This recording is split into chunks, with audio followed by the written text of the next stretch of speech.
So welcome back. Today, the segment, we want to talk about how and why a broad spectrum biological might be a better choice than a limited species biological. So where we left off last time, the good news is that more and more people are talking about biologicals.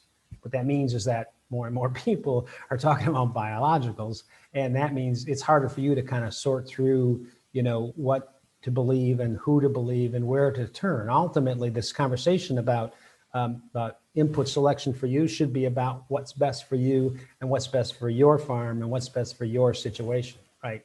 So I think a logical place to start is excerpts from a presentation that was done at the Northern Plains Conference just a couple of years ago.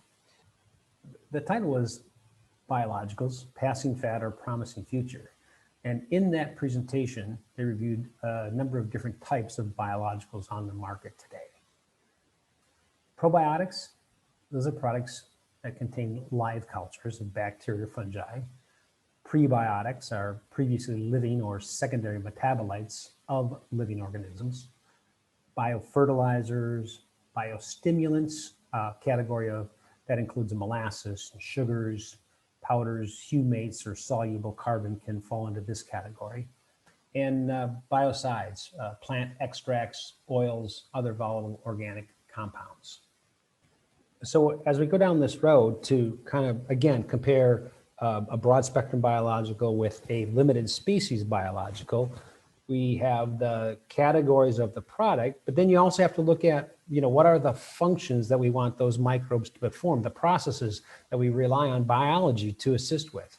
And you can take a look at those separately from the products. And here you find some of the key reasons somebody would turn to a biological to enhance their farming system. Nitrogen fixation is really important, and perhaps the number one reason somebody looks at buying a biological, right? Root nodulation, germination, that's all part of that, nitrogen enhancement process. Mineral cycling, again, a second reason, performed by completely different microbes. These microbes are going to cycle minerals in the soil and minerals in a tank mix. Oftentimes, the first job for biology in a tank mix is to help immobilize the fertility input so it doesn't leach away. And then you want to make sure there's plant availability and uptake and nutrient use efficiency, all of those good things that biology can help with. We're going to go through all of these more completely at different times in this series, but I just want to get them listed here so we have an understanding of what we're talking about.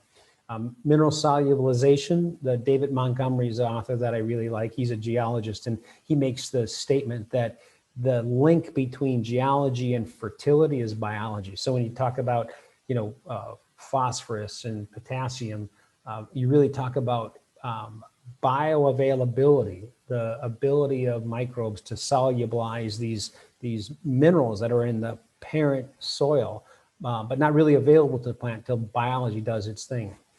A big topic today is carbon sequestration, soil recarbonization.